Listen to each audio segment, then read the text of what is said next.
I was kind of given carte blanche. I've got a number of presentations, and I'm more than happy to do some other ones next year or via Skype, however we do that.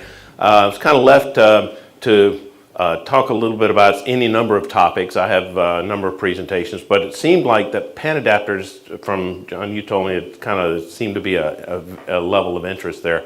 And so I'm going to do that one tonight, but I want to be clear that while I'm talking about Panadapters, it's not just going to be an Elecraft product. A lot of the concepts and things that I'll be talking about actually apply to a lot of the other Panadapter products that you're seeing coming on the market.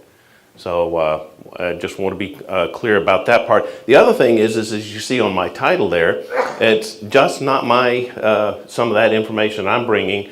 Bob Wilson, N6 TV, is one of the guys that delivers at Visalia. For anybody that's gone to the International DX Convention there, he is one of the big presenters at the DX boot camp and also the contest boot camp. He's quite a good speaker. I'll be sharing some of his slides as part of the presentation, so it's not all my stuff tonight as well. So tonight we're going to take 4 basic areas to look at. I'm going to give you what research I did. I got curious because at one of the shows I was asked, well, who invented Panadapters anyway? That's a reasonable question. I have no idea. So I'll share with you what I've learned about that, and it's actually pretty cool. And then the second part, we are going to go into some a little bit of techie stuff. What goes on inside a Panadapter anyway, and why should I care? Because in fact, there's been changes, and it's recently that there have been changes, and I'll talk a little bit about that as we go along. And then I'll get into the connection methods, intermediate frequency versus IQ. So, and that'll be about as deep doo-doo as we get tonight. So this is not a heavy techie presentation, it's not meant to be. And then lastly will be the operating considerations. Why should I care about a Panadapter at all? I've lived with one for the last, name your number, 40, 50, 60 years. Why should I care now? So we'll talk a little bit about why that might be considered. Before I get started much beyond that, I need some questions. I'd like to get some information from you guys. Specifically for Panadapters, how many of you have one in your shack now? Oh, cool. That's good. Okay, that's about the right percentage. How many of you have seen a Panadapter in operation? Maybe field day, things like that? Yeah, okay. Yeah, that's pretty much when I've done this presentation before, that's pretty much the percentage I've seen as well. Panadapters up until recently have been pretty much the high end of ham radios. You couldn't really get one that did a lot for you until you get to the upper end of stuff. Let's see, how many DXers do I have here? How many big time DXers? Cool. All right, a few. Contesters. How many contesters do I have? All right. I happen to work with one of the top DXers is always at WRTC. It's Bob K6XX. He's quite a character and mercilessly competitive. Yeah. But he comes in on Mondays just bleary-eyed after being up for 48 hours straight, and I just razz him big time about that. And I give him all the hard stuff as soon as he shows up. By the way, working at Elecraft's really a lot of fun. It's like having a ham club meeting every day. Most of us knew each other long before we came to Elecraft at some point in there's a lot of guys like me, second career. I'll talk a little bit about that in a minute. Okay, so how many folks are in HF at all? Let me ask that, because this is, thank gosh, okay. Good, that's good, because Panadapters really don't do a lot for me on 2 meters on a repeater. Okay, good, well hopefully this will be valuable for you then tonight. Okay, quick, a little bit about me. I handle all of Elecraft's international distribution, as well as all the customer support folks work for me as well. So for those of you who've heard about Elecraft support, we work very hard to maintain that reputation. And part of my job is to be sure that that stays intact. As I said, I'm a second career guy. There's a lot of us running around with visors because we're using surface mount a lot these days. So, and lots of lights, visors and lots of light. I spent 30 years in the computer business. I grew up real close to one of the Voice of America sites in North Carolina. Thought that that would be my ultimate career, was to be able to work at those big honking megawatt transmitters. That was really cool. And then the computer business got in the way. And so I spent 30 years selling and building data centers for Hewlett Packard and Texas Instruments, and handled a lot of marketing and things like that as well. Ended up in California. Hewlett Packard moved me out of field engineers and sales business roles into product divisions in Silicon Valley. So I spent about 15 years there as well. It's been a lot of fun. It's just a great way to have a kind of a second career to coast out. It's really great when you get paid to blow up radios. Okay, I'll skip through this, and I've done a lot of this. So what I'd like to do tonight is appreciate where we've come from with Panadapters. They're actually pretty cool. We're going to look inside the box, like I mentioned, and we're going to focus on opera tips. We are not, on the other hand, going into deep doo-doo. I have a list of links to die for if you're dead set on finding out about where I got a lot of this information. I'm not doing product comparisons, and I'm not going to do feature stuff. So we're not going to look at products per se. We're going to look at Panadapters and why you should care. Now, it's going to have a lot of Elecraft stuff through it. As a matter of fact, I'm biased there. I'm going to wear it right out in my sleeve.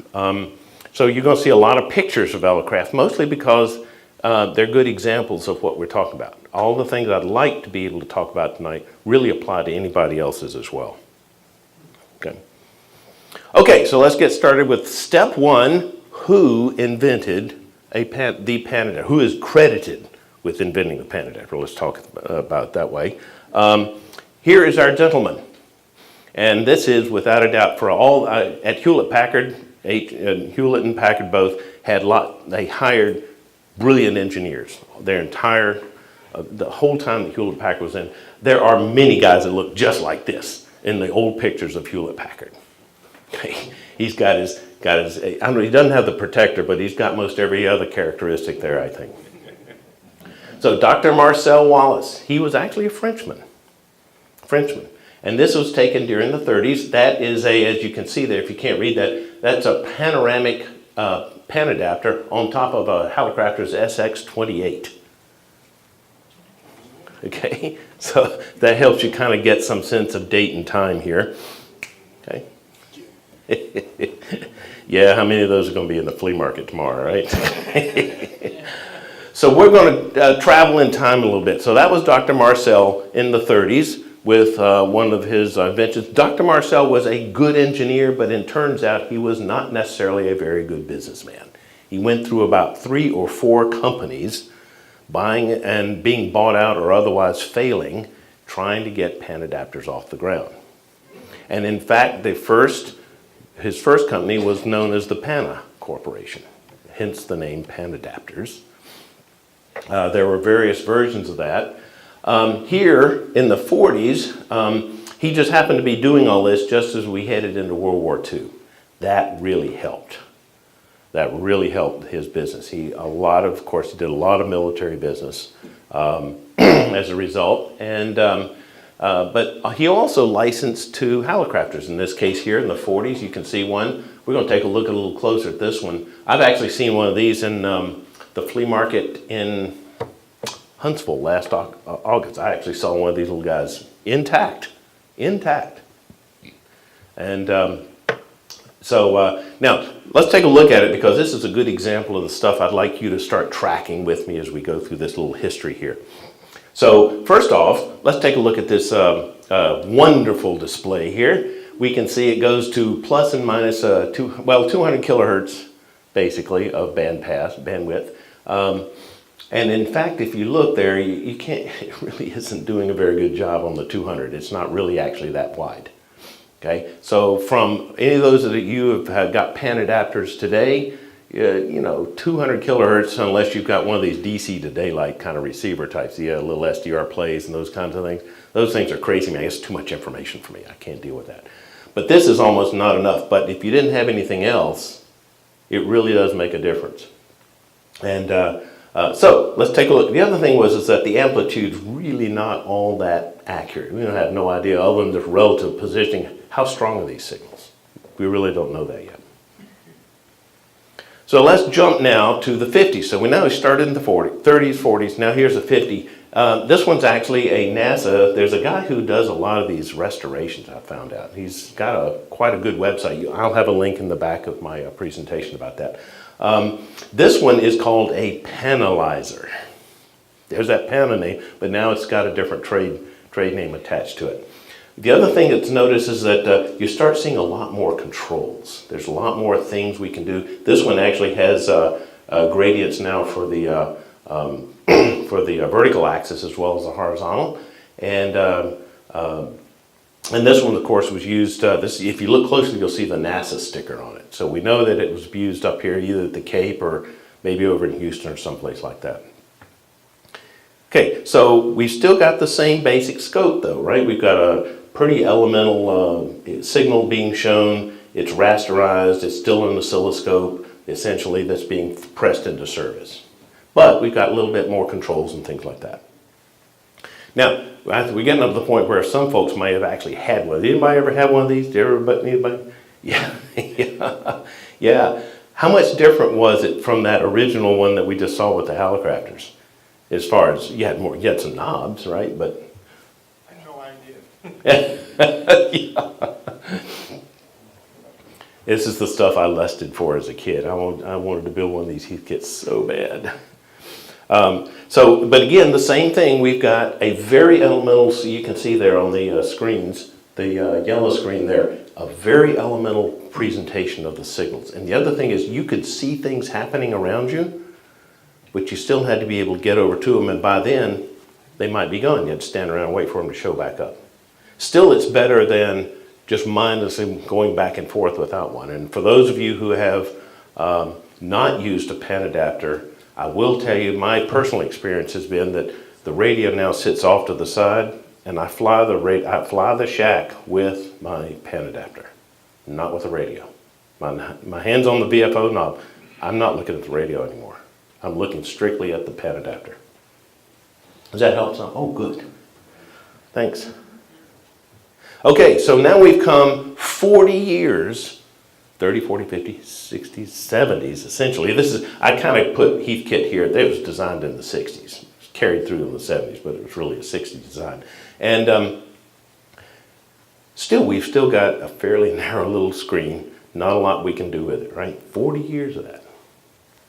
So let's jump a little bit further. There's another one now. Here's the Kenwood. I'm sure some of you may have had one of these. These were pretty upscale kind of devices in the 80s and 90s. Again, we've got more controls, but we've still got that one basic screen. A little bit larger screen, of course. It's nice to have it square instead of round, finally. But it's still the same pretty much basic thing. There's one new thing that's really beginning to show up here now, and that is that I can actually zoom in and zoom out. For the first 40 years, I could get 200 kilohertz of bandwidth, but I couldn't zoom in on it. Maybe that NASA one had that. But for the most part, most of the ones for hams basically just gave you could just see signals dancing around, and it at least told you where the action was, right? Propagation was working there. That's about all you got out of them. And now we are actually able to zoom in and zoom out. In the instrument business, that's known as span. And in fact, on Elecraft's Panadapters, you'll see the word span instead of bandwidth. Okay? So now we've come 50 years, still the same thing. And then all of a sudden things, well, let me go through this first. So we were talking a little bit about some of the limits here. So big signals, you couldn't really see much. You didn't see much down in the noise, right? So if you're a DXer, those other Panadapters weren't all that helpful. It had to be a pretty strong signal just to be able to see it at all. Yep, that's the weak signals. If you can't chase them down in what we call the grass or the noise, that's the bar that's basically ambient noise level on that band for you where you live with your environment. And so being able to spot those weak signals, still not all that interesting. The signal peaks disappear. That's the other thing we had a problem with. In the Oldsman, if you were trying to watch a CW signal, somebody running along at 30 words a minute, little things going up and down real fast at 30 words a minute for each element, it's, I'd get schizoid and start breaking out. It really, you didn't have any way to slow it down. In other words, you actually had to watch those things, and it got kind of crazy making. You still, if you were crowded, most of your receivers would desense in a pileup, for instance, and particularly the older receivers. And so finding, since you were pulling the signal right out of these receivers, it just turned into a blob. You could see that there was a blob there. You could see there was a pileup of some sort, but you couldn't see much about what to do and what was going on inside.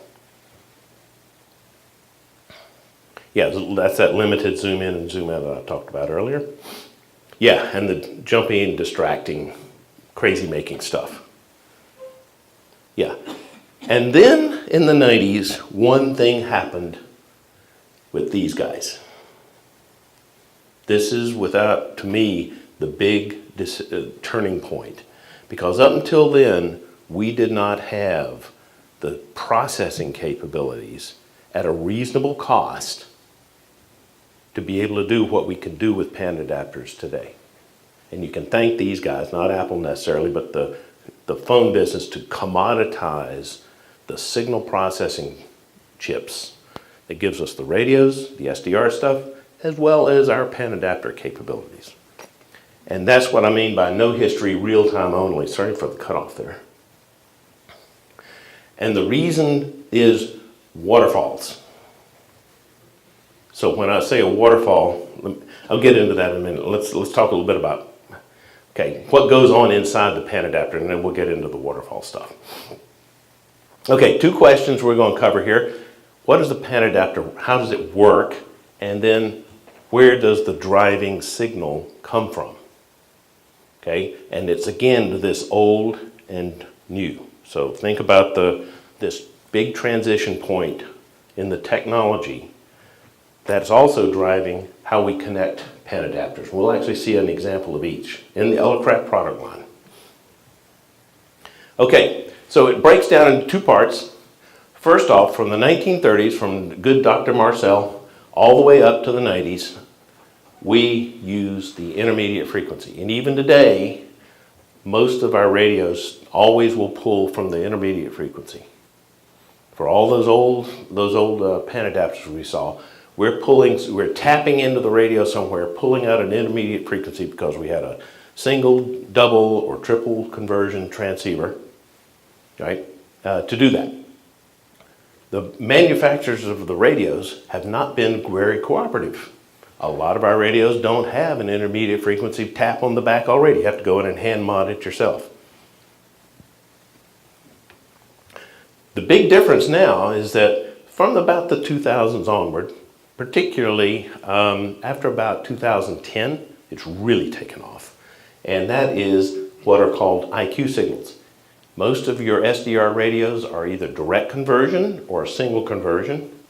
Single conversion would give us an IF. However, these direct conversions are not. There's no IF. But let's talk a little bit about that, because that's kind of where this is all going. How do we connect these things? So I went out to the web and tried to find the simplest block diagram of a single conversion transceiver, and this is what I found. So the idea then is that we get a signal in over here on the left-hand side, process it, turn it with a local oscillator to turn it into a intermediate frequency, and that's what we pull from. I'm not going to get into the details. I told you this isn't going to be a heavy techie thing. Okay. Now, what I did find, bless the good Dr. Marcel's documentation, he was actually pretty good at documentation. This is from the patent office. This is actually his application for the Panadapter. And guess what? It's a intermediate frequency pull, and you can see the upper and lower sections of the top box up there. That's his Panadapter. So I have an IF amplifier, and I sweep just like it was just an old TV, and I throw the images up there for the signals. Really simple. Of course, in 1930, that wasn't it, just getting everything not to drift enough. It was tough. Okay, but yeah, that's actually directly from the patents, taken directly from the patent. So that's our intermediate frequency idea there. So basically the first 50 years, we really didn't do anything other than this. For the first 50 years. Now, let's switch over though, because the I and Q signals, what the heck is I and Q? Okay, and in fact, and right now I'm drawing a blank, apologies for this. This is a phasing thing. What you see here on the scope, let me explain here. What you see on the scope is actually the output from the IQ port on our KX3. Looked at as a, that particular amplitude, you can't see it there, that amplitude's about the output of this microphone. It's raw, without amplification. It's very small, very small. And those are phased. They're actually 90 degrees out of phase, and those phases moves back and forth. And it's the phase that gives us the modulation. Now in the links, I've actually got a link to a animation that shows you how that works. I don't have it here because it won't run on this computer. I'm running Linux here tonight. But the phase is what you're actually measuring and reading. And that IQ signal for all the SDR plays, all those receivers that you can get right now, that's what's going on inside. Except the key here is to understand is that I and Q is sine, cosine, or amplitude and phase. It's really, that's all we do is measuring that. Different from IF. There we've just got a single frequency, we can see a band pass around it. Okay, very small signals though. They are analog signals. You can actually plug this into a phono input or a mic input and actually hear it. Doesn't mean anything, but you can actually do that. Okay, so IF and IQ, that's our connection methods. We'll see this show up in here shortly. Okay, inside a Panadapter, I'm not going to, these are taken directly from the theory of operation in our owner's manuals for the P3, and you'll see the PX3 in a minute. Okay, so in a P3, and I'd like to be able, can everybody see over here if I come over here and point? Yeah. All right, do you mind going over? Okay. All right, so let's step through this over here. Here's our input over here. To the left to right. Don't worry about the small stuff inside the black box. Okay, what I'd really like you to understand is what's going on here and here. So here's our display over here. We have an analog, it's an intermediate frequency input, and it gets processed, and there's an I and a Q right over here. See, there's an IQ and there's an IQ here. This box is an IF to IQ converter. For any of you that have used the LP pan device, if you're familiar with that, that's exactly what it does. Okay, turns everything to IQ so that you can then use one of the new SDR style Panadapters to process it. Okay, so inside this, and anything inside these black boxes right here in the P3 is actually firmware. Even though it looks like it's logic and stuff, it's not. It's all in digital. It's all in the digital domain. So when you open up a P3, you'll see chips about this size too. They're big honking chips. Some of them are baked onto the board. To get it off, you have to turn it upside down and heat it up, and it falls off. Okay, so Panadapter, that's the intermediate frequency version. Now let's take a look though at the, I'm going back over there for the video guy. He hates when I move around. Okay, so now the PX3, by the way, this particular Panadapter works with our K3 and K3S, our K-line, for those of you who've seen some of that gear. And so we have an intermediate frequency output on the K3. It's a single conversion, 8.215 megahertz, if you really want to get in the deep doo-doo. Now the PX3, however, that connects up to our KX3. It's our little portable unit, semi-portable, although a lot of guys are using it now in their own homes, in their shacks. The interesting thing here is the PX3 has an I and a Q input, and it's actually got an output. We buffer it, and you can pass it on to another device if you want to. And so this section right here is the same as this guy. It's just that we don't have this IF to IQ converter. Otherwise, it's the same display, and if you actually look at them, it's the same buttons. You can come by the booth tomorrow and see it yourself, see both of them. In fact, what we did was keep the same display, And all we did was change the back end. Otherwise, they operate the same. Same functionality and everything. But a good example, though, of intermediate frequency versus IQ. Okay, test on Friday, right? Okay. Okay, so that was kind of the how did we connect what goes on inside. So we've covered those guys. Let's take a look at now a little bit more on operating stuff. Remember I said that there were some slides from Bob Wilson N6 TV. That's where this stuff's going to start off, okay? Okay, when we start thinking about using a pan adapter, there's two major parts to it. First one is get the signals on the display. Get them to where I can see them and use and get some sense of them. So I can zoom in, I can zoom out, I can set the level, I can set how much of the time I want to see on the waterfall versus real time. I'll show all those to you in a minute. Okay, so that's the setting, span, setting the noise levels. Second one is, this is where it gets fun. Now that I got them there, now what do I want to do with them? Right? Do I want to chase them? Do I want to do search and pounce? Am I going to bust a pilot? Because I can, today, with pan adapters, I can bust a pilot with my eyes. I don't need two receivers. Like the old days that 50 years ago, we'd chase DX.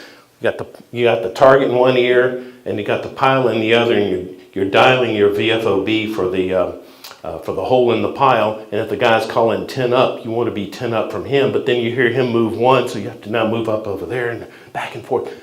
I can do all that visually. I don't have to use my ears anymore. That gets interesting. Okay. So let's take a look at one. This is a fun, I just love this picture. This is, I've never been on a DXpedition. Do I have any DXpeditioners in the room tonight? Ah, good job. Good. Congratulations. Just getting there and coming back is always fun. This is from K1N Navasa. This is one of the ones that Elecraft sponsored. So they took Elecraft gear. There have been a number of folks have taken Elecraft gear in the last 10 years or so. And this is a RIDI pileup on 15 meters. And so let me step through what we're seeing here. At the top of the screen, you see a green and a red bar, a vertical bar, and you see a whole bunch of signals piled up in there. A majority of them below 21086. And then below that bar with the black background, we see some blue. That blue is what is called the waterfall. I referred to it earlier. That is a slowly moving image cascading downwards. For those of you who played the digital mode, you see them there. But there we're only looking at the audio passband in the transceiver. Here we're looking, in his case, plus and minus 10 kilohertz. Okay, and that's that span. I can zoom in, and he's zoomed in to this particular pile. Now this is the guy that's operating. He's on the receiving end of this pileup, so he's the guy that everybody's gunning for. So as that guy, I get to play games now, right? So now I can move around. I can play cat and mouse with people. And I also know that in this case, because of the way the Hewlett, I won't say HP, Elecraft system works, the green bar is the is VFO-A. The red bar is VFO-B, and I can move those around on my radio, but I can actually see these bars moving. I can visually position them, and I can actually set them without touching the radio with the way we do it. And I know that because it's red over there on the right-hand side, that I'm in split mode. That's how we know that. So I can learn a lot, 5 up or so, somewhere along in there. So we can learn a lot just from one image. The other thing is that if I'm on the receiving end of this, I can see when people start falling off. I can see the holes, and I can see a lot more information about what I can do to prepare myself to be the next contact. And that's why pan adapters, that's why it sits squarely in front of me, and that's why I don't look at the radio anymore. This gives me a lot more information fast. And if I'm a contester, that's QSOs per hour. Counts per hour, hits per hour. And in fact, that's what DXpeditions get measured on as well. Okay? I'd always wanted to see what one looked like, and I always wanted to do a DXpedition. Getting too old, I think, for it. Okay, so let's talk a little bit about some best practices. And this is where Bob Wilson's stuff kicks in. Yep, we talked about that filing clear spots to call CQ. It's really nice. If you're running net control, it's really great because now you can send somebody down 7 and not know you're sending them down on top of someone else. It's really great for that. Yeah, you can also see where to move your VFO to minimize, or you can move back and forth if you need to. If you can see somebody splattering over there. You can see them splattering. As a matter of fact, just as an aside, because I can zoom in and zoom out, I've gotten pretty good at being able to look at the modulation of the actual waterfall and know whether or not it's Olivia or PSK or FT8. You can see them. You can see those actually appear on the waterfall that way. So it helps a lot just in terms of learning about what goes on out there. The other thing you'll see is all kinds of beacons and stuff zooming across. All that stuff you hear, you can actually see them moving back and forth. I use this one a lot. It's not just in its good spots to call, but just CW period. And phone, you can really figure out where the big guys are. You can also see, like I said, the guys that are splattering, and stay out of their way as well. This is really an important one, and as we get into contesting, this gets really good. If in a contest, as Bob K6XX tells me, if he's working you, he's not working you. He's already moved on to the next guy. Why? Because he can see him is already preparing to work for him while he's actually carrying on getting your call sign to put in the log. He's already moved on. Sorry.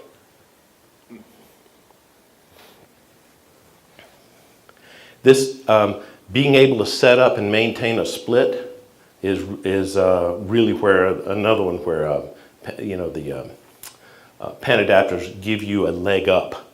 So we call it single op 2 VFOs. For that reason. I don't know about you, I'm for the DXers and the contesters, particularly the contesters, I'm neither one. I'm actually one of those casual kind of operators. Matter of fact, I just tell folks, I'm the guy that helps the other guy score points on the weekend. Usually I'm out there playing. Being able to monitor overall band activity for me is the most important thing. The way I do it is I have for each band, I have VFO A set for the CW portion, VFO B set for the phone DX window and I'll step through the bands going VFO A, just switch back and forth. And I can figure out where the propagation is in less than about 10 minutes with Panadapter. It'd take me at least an hour if I was without flying blind and just mindly spinning back and forth. And so it really makes search and pounce a lot easier and finding out, not without worrying about the spots. I can care less about spots. I'm a casual guy. I don't care about spots.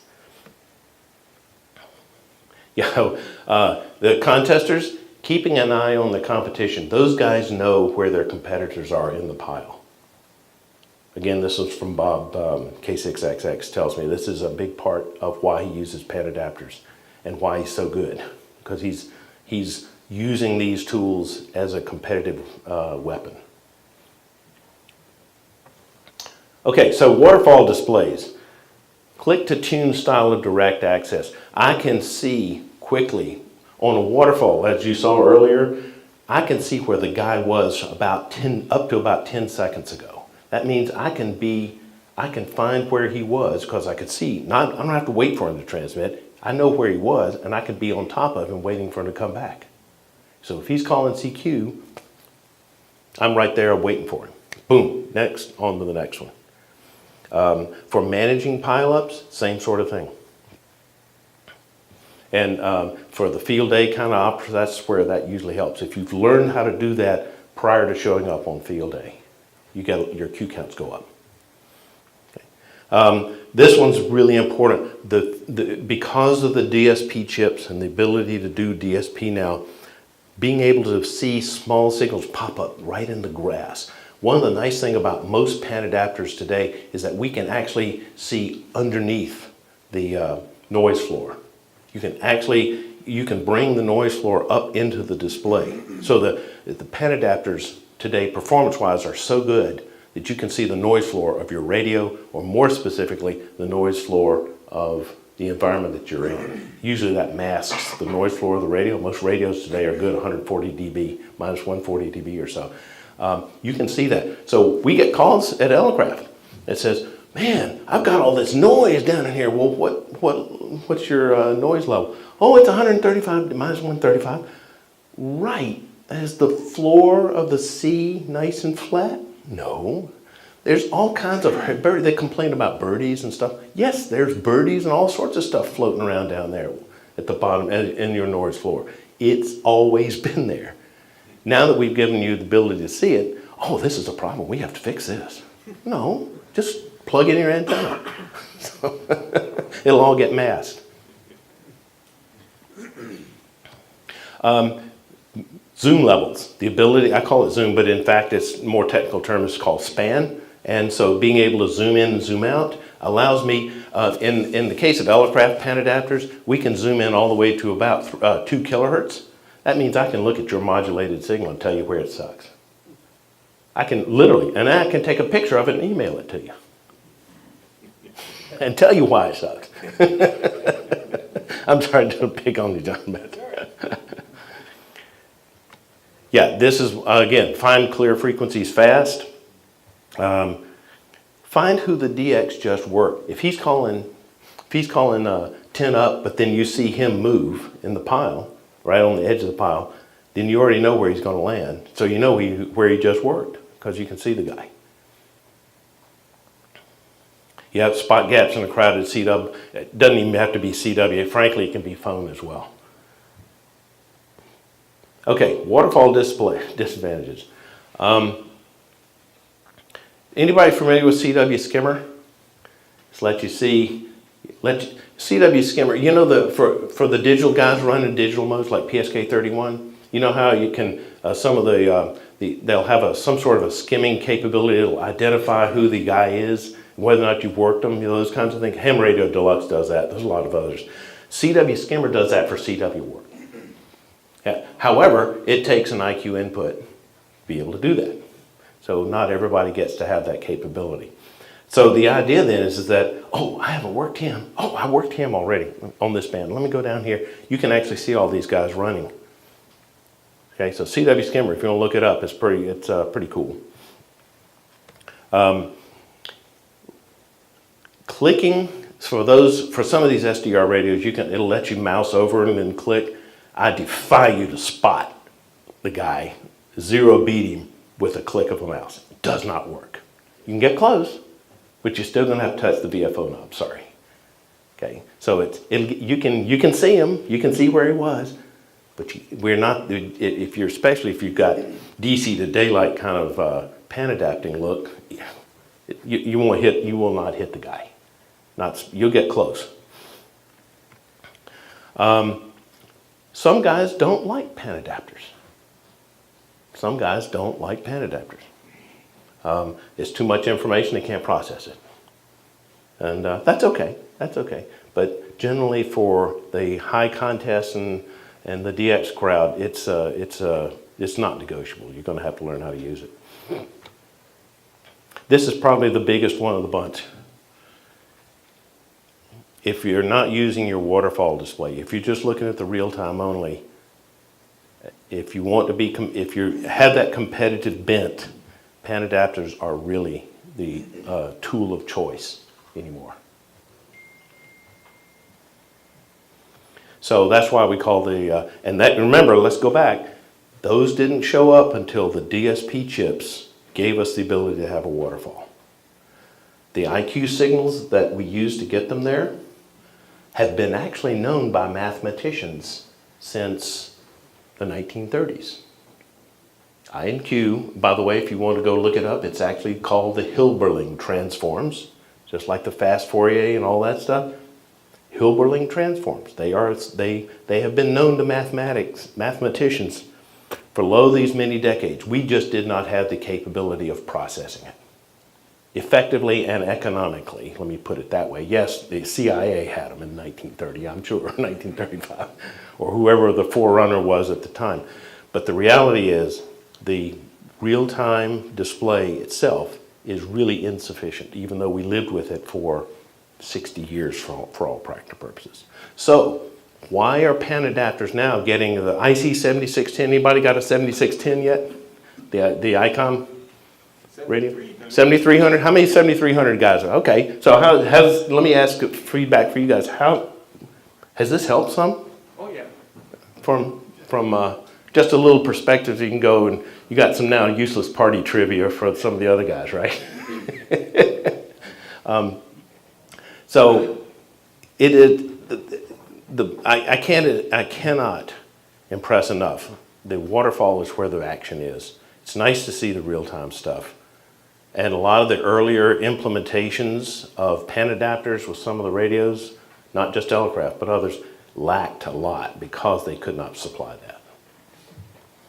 Okay, so that's pretty much, marched through most everything here for the evening. And by the way, I'll open it up for questions. And that's not just about Panadapters. If you want to ask anything about Elecraft, I'm more than happy to answer those as well. Okay? And by the way, here's the links to die for. If you're interested in finding some of the more information about where I learned. And I think we're going to have a set of the slides I'll leave you. You'll turn them into JPEGs or something, I think, for your, okay? All right, so that's it for the presentation, guys. Questions? Panadapters or not, whatever? I can see a Panadapter. I'm pretty new. I don't do a lot of HF. Mm-hmm. Being an advantage for a new guy, too, because make contacts easier. You can see it and hear it. Yes, a lot of the things that we hear at Elecraft is that Panadapters get exposed at field day. Mm-hmm. Guys who didn't even understand what they were, as soon as they see one operating, they're going, I want one of those. Yeah. Mm-hmm. And then, and I will tell you that once you have used one, once you've actually gotten into using one, it's very hard. Again, I'll ask for those guys who got one. You cannot go sit down at another radio. It's like, and let me share how one guy called us up after buying one of our P3s. He called it up and he says, Dave, this was like running down the road at 100 miles an hour at midnight, and then you turn the headlights on. And he's turned into a pretty serious contester too. But that gives you some idea of how for someone just discovering what the capabilities are. Yeah. Yes, sir. Is there a difference between the Elecraft Pope Panadapter and the 7300 display? Yes. Yeah. The question is, are there differences? I haven't looked at every one of them, but what I find quickly is that the ability to dial in, you're kind of limited in the number. You know, I've pointed about the number of knobs on the original Panadapters. You don't have quite as many knobs. That's one of the things.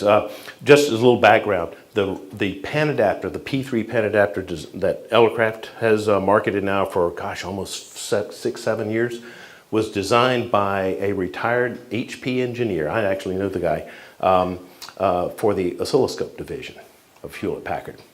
And so and he's also a pretty avid DXer. And so between the two, we've got a real strong set of features that you don't see with a lot of the other Panadapters. We've had them a long time, earlier than most guys. However, those have always been pretty top-end radios too, right? Elecraft is, you know, we've got a very high-performance radio, very high-performance Panadapter to go with it. So I didn't want to get into the product features in it. Think of it as a, you know, more money, richer set of features. You should expect that. The key though, the thing about the 7300, up until the 7300, the Panadapter capability was pretty much a high-end only. The 7300 has brought it into our mid-range radios and almost to the low end. Yeah. You know, and if I was Kenwood, I'm kind of scratching my head wondering why the TS590 sales have gone down. Duh. Right? So why? Because it is the first time, like that guy that called me back up and said, running down the road, right? We've got a lot of guys discovering what Panadapters are doing. Fair? Am I? Yeah. How's that? Yeah. It's opened up a new vista. Really has. But now it's nice to know where they came from. Does that answer the question? Other things. But it's mostly, is it mostly because of being able to span further apart? Well, all of ours do 200 kilohertz. And that's pretty much what we saw on the original at Elecrafters, 200 kilohertz. However, I've got a lot more controls in that. And that 200 kilohertz on the PX3 version that has the IQ inputs, we actually equalize. Remember I said those are IQ signals or audio signals? I can run them through an equalizer and get about 250 kilohertz out of them.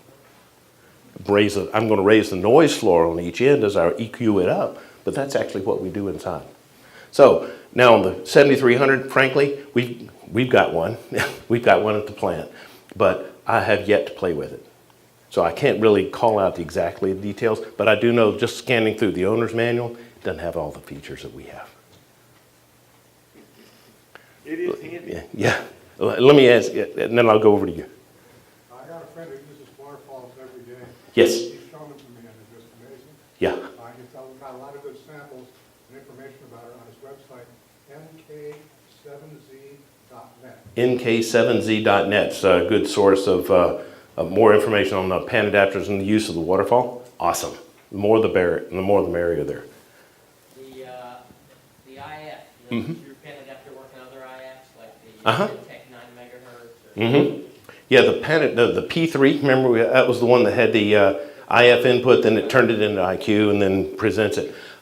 We can actually change that IF frequency to anywhere from 455 kilohertz for some of those old boat anchors. You can actually plug the P3 just like we saw in that original patent diagram. Yeah, or all the way up to about 27 megahertz. So if you've got access to the IF, sure. And it's actually the input. Another thing on the Panadapter, because it's that IF, that is actually an antenna level signal. It's very small, microvolts. And so I've actually used a Panadapter. Down the street from me, I had a mercury vapor lamp that was acting up. And to prove it to the phone company, I hooked an antenna to the Panadapter, took it out there with a 12-volt battery so it would run, took a picture of the pole acting up with this so they could see the light and the activity. It was changed the next day. That was really cool. Yeah. So it's little fox hunting in a way. So yes, the answer is we can do cool stuff like that. Yeah, on the Kentwood, I agree with you, they don't have a band adapter in their model. Mm-hmm. But they plug right into SDRs, and I've got a 25-inch screen. Mm-hmm. Which Kenwood? I'm 590-inch. Yeah. Mm-hmm. And I guess what it doesn't have is touch and tune. Yeah, so you can see it, but you still have to spin the knob, right?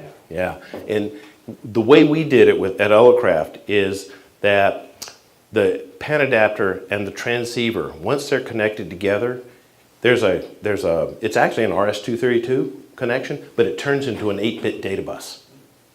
And so what happens is, remember on that picture where I had the red, the green, and the red? And how did I know that much? That's because the Panadapter was talking to the radio, getting all the status information on my setup. Am I in split? Yes, no. What's frequencies, all that stuff. All that was coming out of the radio, but being presented on the Panadapter via this 8-bit data bus. And it doesn't need to be that much data. But the key there is that when we bring in like an SDR play and then we're using somebody's SDR program and all that, and you got to be the systems integrator for all that. Well, what happens when Microsoft updates Windows overnight for you and then the drivers fall apart? And the big difference is that we've done all that without computers at all. You can take this stuff out without a computer and know that it's going to work properly. And worst is you just turn it off, turn it back on. No rebooting. If you're a contester, rebooting a computer, you're dead for the weekend. Right? And so we made sure that we didn't do those kinds of things. So everything else all built in for us as opposed to relying on some form of a computer to do some of this resolution for us. Does that answer the question? Yeah, I think what you're saying. Yeah. But you're right. What you see, though, is getting closer to a full-blown Panadapter experience, right? There's less integration. There's less capabilities than 7300. But you're talking about mid-range radios right now. But what we're seeing is Panadapter technology now beginning to drift down. Yeah, and cheaper and cheaper. I mean, how much does it cost for an SDR plate, right? And yeah, I can get some software and make it all work with other radios. Sure, sure can. I do have to buy the high resolution input sound card, I have to do a whole bunch of other stuff to go with it, so it's not as cheap as it looks initially. But it's still a lot of fun to hack at, right? If you're a hacker type like me. Other questions? Doesn't have to be about Panadapters. You have two radios. Mm-hmm. If you like, he owns a KX3. If he wants to buy a K3, can you use a P3 on both, or because one is IQ and one is IF, you can't? That's exactly right. That's why we have two different models. It's exactly why we have two different models. It's the same display system, right? We saw that in the block diagram. It's the same display, but we have to have this IQ to IF to IQ converter for the P3. But you use the P3 on the KX3. The answer is no, because I have an IF input only. I've got the PX3 instead. That's right. That's right. No way to get the IF out of the KX3 because No. it's so small. No, that's right. Yep. And so there, yeah, we came up with two different models. Yeah. Part of that was to design, if you want to go into a P3, you can actually hack out the I and Q signals. Yes, you can. If you want to go down and get into surface mount, go right ahead. Like I said, there's a lot of us running around with visors and lots of light because it's getting smaller and smaller every generation. Anybody seen our KX2?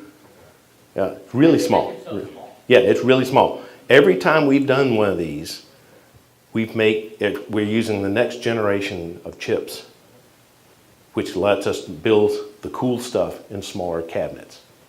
As a matter of fact, the KX2 is half the cabinet volume of a KX3. And we did that within about 4 years. And in fact, on the KX2, that was a 6-month time to market from the time we started designing it to get to the market. Really? Yeah, yeah. Yeah, it's really, really cool. A lot of that had to do with, we brought the software functionality in from the KX3, didn't have to rewrite. We used the next generation, we used the same layout circuitry, a lot of that stayed the same. Yeah, 6 months time to market, it's great.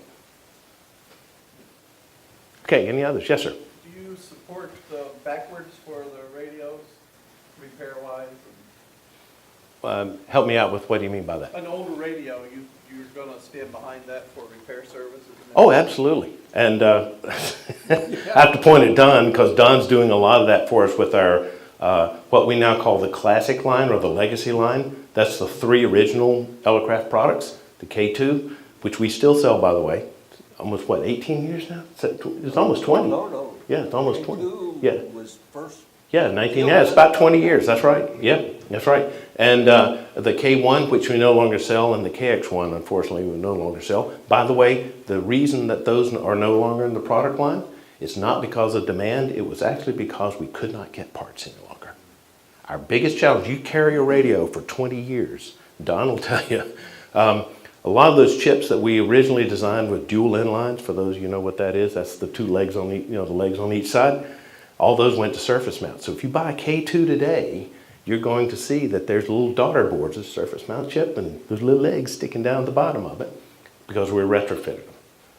And the KX1 and the K1, we could no longer do that. We had some parts that were unique enough that we could not find even a surface mount version. The cabinets on the KX1 and the K1 were one of the principal reasons those had to be discontinued. Yeah. Caps, the However, capacitors. I am still answering questions on KX1. I am repairing KX1s. So 20 years full later. support of those products, even though they have been discontinued. Don't be afraid to ask questions, and you will get answers if you ask them in the right places. Yeah, yeah. Yeah, all you have to do is come back. If it's an Elecraft product, just come back to the guys between Don and Gary Surrency, who is also Elecraft's 3rd employee, still works the customer support line, knows just as much as Don here on the classic stuff. For the K3's been out now almost 10 years. We now have the K3S, which was pretty much a solid upgrade about 2 years ago. You can take those most of those features that are found in a K3S and retrofit a K3.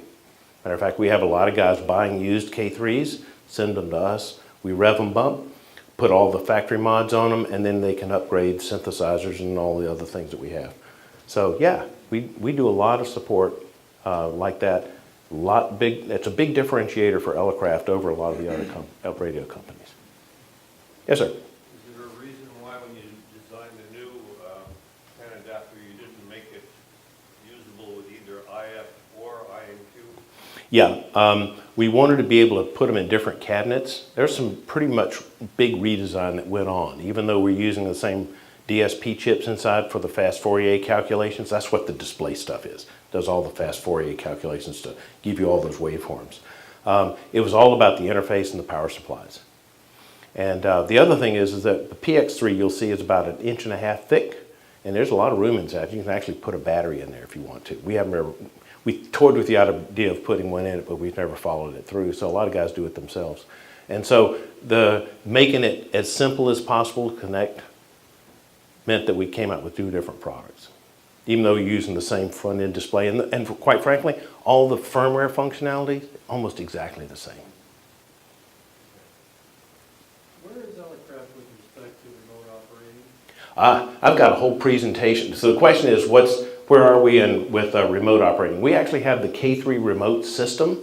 There's actually a product called the K3 Zero Mini. It's the front panel of a K3 and a K3S, but it's got a different controller in the backside, and you can connect out across the internet with it. One of 2 ways. There's a USB port for some applications. Right now, remotehams.com supports it, or you can use the popular remote rig devices and go directly without a computer at all. Either way, you'll actually have one demo up in the booth if you're coming up to Orlando, and it is a button-for-button experience of sitting in front of a K3 or a K3S. That same thing, a button-for-button experience. Every button works the same way, and I've got a whole presentation I'm more than happy to do via Skype on the emerging architectures around remote operation in general. Kind of helps slide in who is like Remote Ham Radio. Anybody on remotehamradio.com? You know who those guys are? That's the 4-fee guys. You see the ad in QST. Sometimes they have a full page ad. That's all Elecraft architecture. They use Elecraft K3s. So the answer is yes, we're in it. Yeah, unknown, we're not doing a great marketing job. I think we're selling sushi as cold dead fish, if you get Apologies for that. Eric and Wayne will beat me up for that, but that's okay, because this is on the camera. Any other questions? Is there any move towards any sort of digital voice, say for meters? Yeah, some of the more things that you're seeing in the repeater world, you know, some of the I'm losing track of them. Fusion radio. Yeah, The way it sounds yeah. great. Yep. And it would be neat if somebody put that in the 10 meters, because it'll work on 10 meters. Yes, we've had requests for it. We're primarily, Elecraft, outside of transverters, we really don't have much above 6 meters. We do have a 2-meter module for the KX3 and things like that, as well as the K3 and K3S. But our realm and our focus has always been high performance HF. That's why we go on the D expeditions. That's why we're last WRTC. Does anybody know this is the Olympics for contesters called WRTC. I forget what the acronym stands for right now. Happens every 4 years. It's when all the top contesters get together.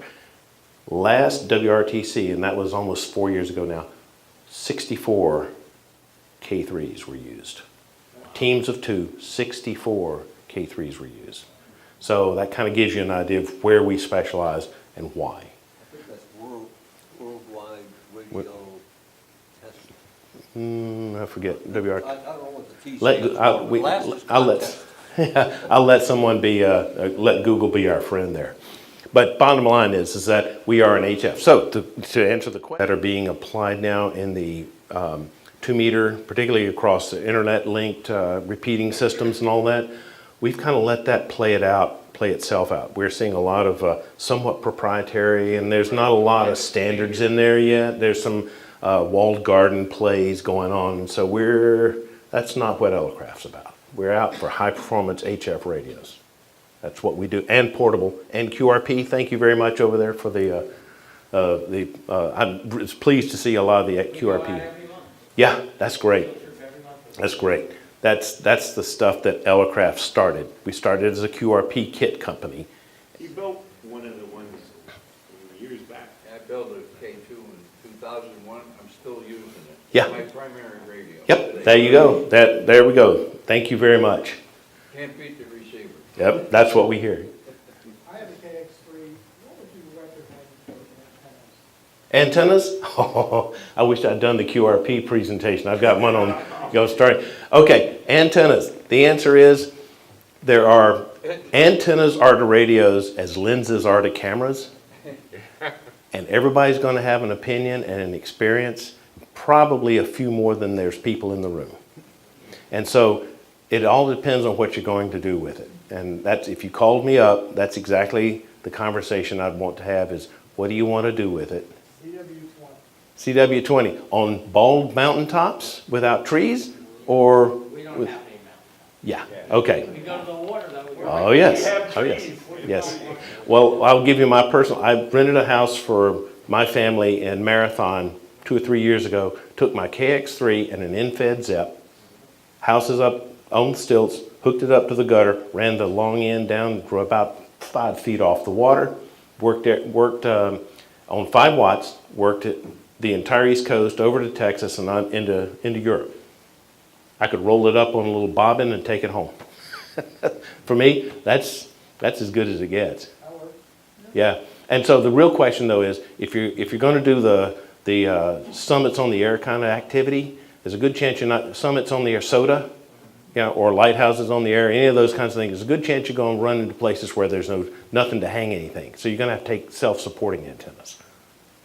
What about a magnetic loop?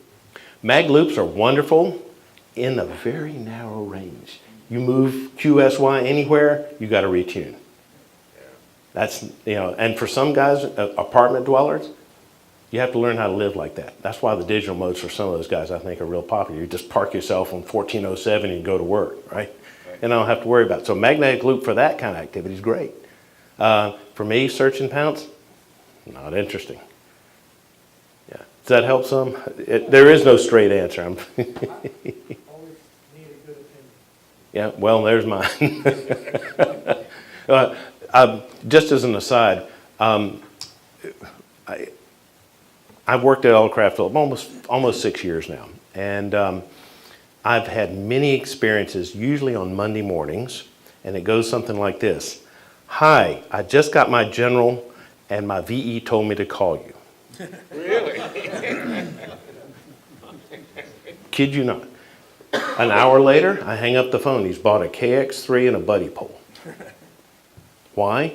Because the buddy pole is a complete antenna system, right? They've thought of everything. They've got the little adapters. They've got all the clips. They've got everything you need in a bag to get going. KX3 is the same way. That's what gets people going. At least now it's not cheap, but it's complete. I don't have to go down and worship at the hardware store to try to figure out how to wire this adapter to that, stuff like that. I don't have to do that. As a newbie, that's the stuff that gets me after a while. I'm a plug and play guy. Right. Jan is right. always telling me, don't spend money on that. We'll Right. make it work. I don't Yeah, make it work. yeah, We'll plug it yeah. in. Well, if you, Elecraft, what's our byline? Hands-on ham radio. Yeah, so we kind of sometimes, go, no, just get a soldering iron and solder it. No, okay, fine, I'll get you another one.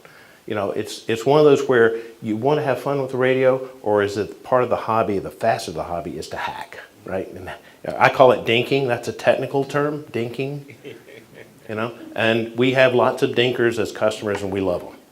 We love them. That's why, because Elecrafts come from that model, just your K2. Have you ever used any customer's hacks and put them in production? We get a lot of, the question is, do we get hacks and do we put them into production? And the answer is absolutely. Absolutely. We actually internally, you send me an email or any of my guys in the customer support line, I really want this, add DMR and all that stuff. We actually, inside Elecraft, have an internal email reflector that we record all of that stuff and we comb through it. It's like a big data warehouse. And we actually, the engineers comb through it. That's how they decide what features. We're looking for the number of people asking for the same thing. So if you really want something, get your friends and family to send us an email, because that's how you stack the deck. All your emails come from Vero Beach. We'll figure that part out too. But the key is we do listen. And if you go to the Elecraft email reflector, There's actually an active email. It started as peer support. Don's on there a lot. And you'll actually see the engineers. Wayne Burdick, who's the designer of many, and our chief technology officer, will answer a lot of them himself. So you'll see the engineers actually interacting there. One people you will not see at the Elecraft email reflector are the customer support people. And the reason for that is if you want customer support, you'll come to send an email to support@elecraft.com. I don't care if you haven't bought anything. We don't differentiate between pre and post sales. For us, it's all customer support. We don't care. So, I am the exception. yes, you are. Yes, he is. Yes, Don's a little bit of the exception there. You can email Don directly here. But the key, though, is that you have lots of support with Elecraft as well, both peer as well as direct factory support for every model of product we've ever made. And if we've got parts, we can get them for you. I didn't mean to turn it into an Elecraft, but that's how we do business. That really is how we do business. Wanted Yeah. to have you as our speaker. Well, thank you. Thank you. Any other questions? Yes, sir. Just curious, I know that you have to be very general, if you can answer the Mm-hmm. question. If you could look ahead 5 years from now, or even 10 years from 5, now, 10 years. where do you think the technology is going for a successor to the K3S and the K3? Yeah. So the question is, what are we looking like in the future, right? What technologies, at least, where do you think it's going? As far as the technologies goes, you're going to see a lot more of the SDR stuff. That's no question. Why? Because the chip, like I said, the chips that gave us the Panadapters are also going to get in the radios. It's going to get more and more that way. So the 7300, 7610, kind of the first little wrinkles that Elecraft's had it for 10 years, right? We've had DSP capabilities. We've had some claiming DSP, but from the marketing standpoint, we look inside, it really wasn't all that much. We've had some like that as well. So it's trickling down. The other thing is a lot of the feature sets and capabilities, just like the Panadapter, is moving down the radios. Unlike Elecraft, we have less expensive radios, but they're still top rated, right? The KX3 is what? $1,000 right now, but yet it's in the top 10 for Rob Sherwood's rankings, right? It's a pretty good deal, right? That's where we intend to stay. As far as the technologies, it's going to be a matter of how we can create a series of platforms that will still be a radio where the SDR engines are behind the knobs. One thing you will expect to see from Elecraft is radios that don't depend on a computer. Okay. That's not the Elecraft way. You can't do QRP, you can't do SOTA, you can't do a lot of portable activities without having something that's built in and it's completely ready to go. And when you get up there, it's going to boot and stay up. And it's not going to take 5 minutes to boot either. That's the other thing I've seen with some of the big radios is that it takes a while for those critters to boot. Go ahead and get yourself a cup of coffee and come back in a little while. We used to have to wait for them to warm up. Now I'd have to wait for them to boot up. Okay. That's one thing I have to admit, the 7300 is amazing. They have knobs that you would almost forget it's any digital. Right. It really works great. Yeah, and that's the thing that Don and I were talking about. Let me give you one other thing. Today's digital DSP in radios, like in the K3 and the KX3, you've got 5 different variables for AGC alone. You can set a slope and an attack and decay and all that stuff. We engineered that. If we were left, because all those capabilities are what we know from radios of 50 years ago. Right? And so all SDR radios today approximate what a radio used to do 50 years ago. Right? In the old days, to change the AGC, I'd have to go in and change the R's and the C's, and maybe some L's too, to get it to change. Now I just change a number. We don't. By the way, we don't align any of our radios at Elecraft. We calibrate them and store the results in memory, but we don't align anything. Why? Because it's all just a whole bunch of ones and O's, and we inconvenience them while we run it. And what you're going to see in the future is more of that. But what we're going to see, I think, are some new controls that we never had before. We never had before. And you saw some with the Panadapter, just being able to do You bring the spans, being able to look underneath the noise floor.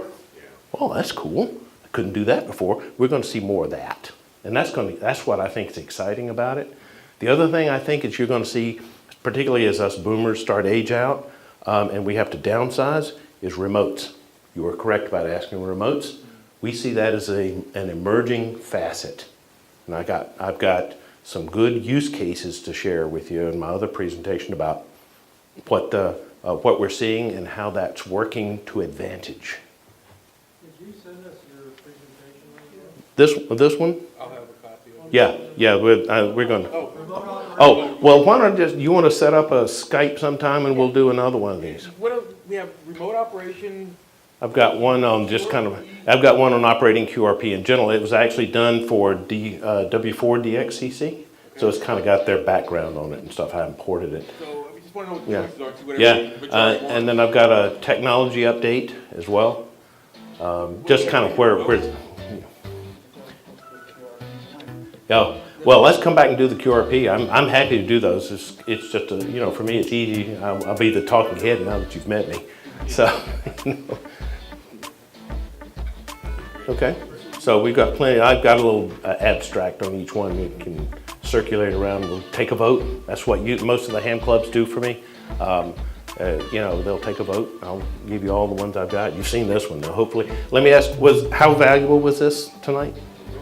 Yeah? Okay, cool. That's what I'm wanting.